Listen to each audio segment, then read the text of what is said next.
Hello, welcome to Face to Face with Faith Science. I'm Donnell Duncan, the author of the book Faith Science, where faith and the scientific method collide. And basically, we want to always welcome you to this video presentation that we want to do just to bring a face to all of the articles we've been writing and most of the material we've published. We just want you to be able to be in a more relaxed, laid back, more intimate type situation. And basically we answer questions that we've received over time. You can check us out online, faithscienceonline.com. That's faithscienceonline.com. Pretty easy to figure out. The book is Faith Science. You add the word online, then go .com. And in addition to that, we have been able to do a lot of presentations over time. And what we're going to do today is we're going to talk to you about one of the latest presentations we've done. Last week we had a special all-night session with some teenagers, and they had a lot of questions about science and about the Christian faith, and one of the biggest topics that came up was the Big Bang.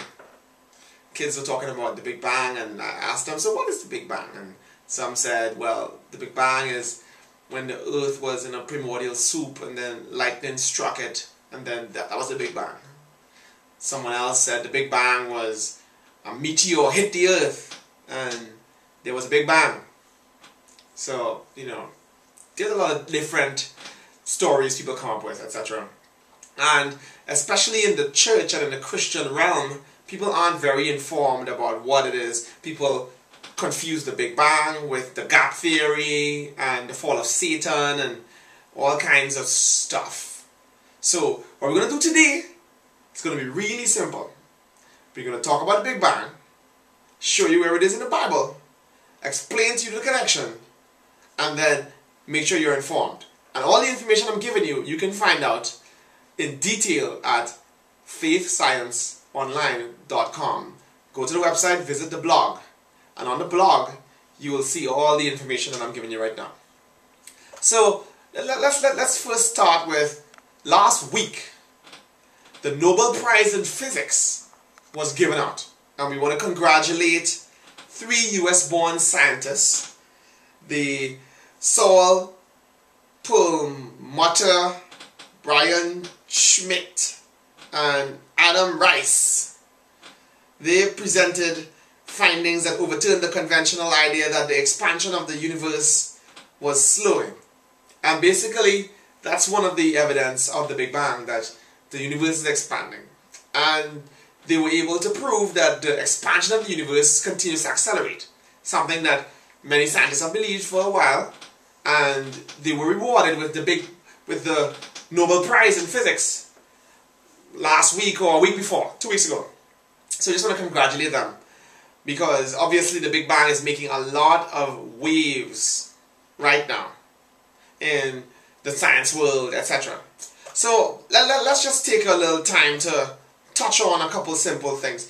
The first thing, when someone mentions the Big Bang, the first thing they're saying is that there is a singular point from which all time and space came into existence.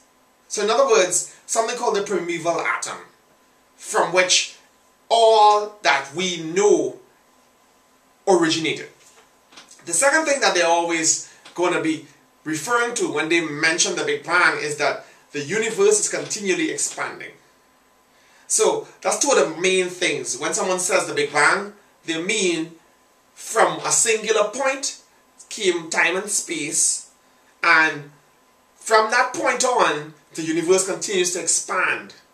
So one of the reasons why they came up with the idea that everything came from a singular point is because of the expansion of the universe. If the universe is expanding continually, then there's an assumption that if you look back in time, everything must have been closer together.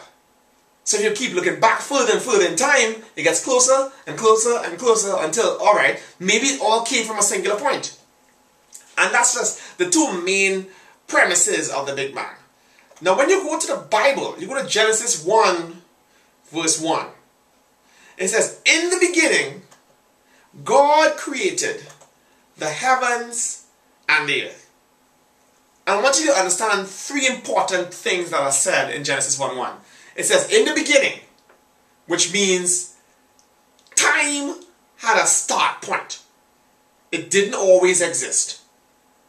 God created the heavens, space, heavens, and the earth, matter.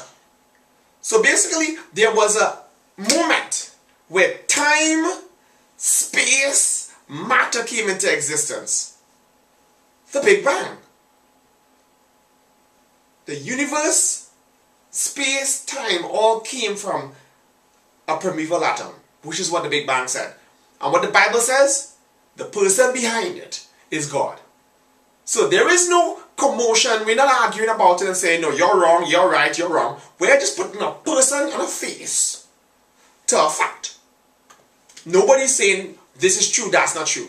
That's what the Bible is so fascinating about the Bible, where we're not putting down the science. We're just saying we have a person who's behind it. Because obviously, where did the Big Bang come from? The Christian faith just gives an explanation for the story behind where it came from. Simple. Not contradicting it. Next thing, when someone says the Big Bang, they're saying that the universe is continually expanding. So when someone talks about the expansion of the universe, they're saying something interesting. If you have a Bible, look at Job 9 verse 8. And I'm going to read it from the Amplified Version.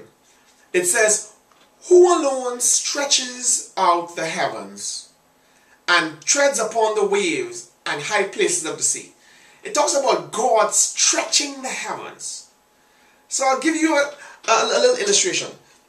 If you had a rubber band or some type of elastic, draw two lines on the elastic and then stretch it. The two lines are going to move further away from each other. So when the Bible says God stretches out the heavens, it's actually agreeing with the fact that the universe is expanding, it's being stretched. Next, Isaiah 40:22. Isaiah 40:22, Amplified. It said, it is God who sits above the circle. The horizon of the earth and its inhabitants are like grasshoppers. It is He who stretches out the heavens like gauze curtains and spreads them out like a tent to dwell in. So first things first, the Big Bang says the universe is continually expanding. And the Bible says, we agree. All we're saying is the person who's behind it is God. Simple idea behind faith science. The science, we don't question it. A lot of what we believe, I'm a scientist also.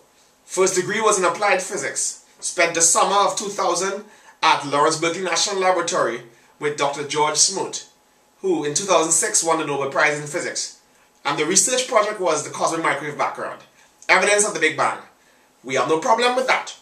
All we're saying is, as a Christian, isn't it fascinating that you can open the Bible and see that the Bible says there was a moment where time and space and matter came into existence. And then the Bible also says, continually, the universe is expanding. We just put a person to it. God. And that is what makes the Christian faith so exciting. It's not about the information and the facts. It's about the person behind the information and the facts. That's what we do as Christians. That's why we do faith science. That's why we write these books and we spend all this time showing people that there is a link. We believe in this, the science. We believe in the faith. We also believe that there's a point where faith and the scientific method collide. Simple stuff. Check us out online.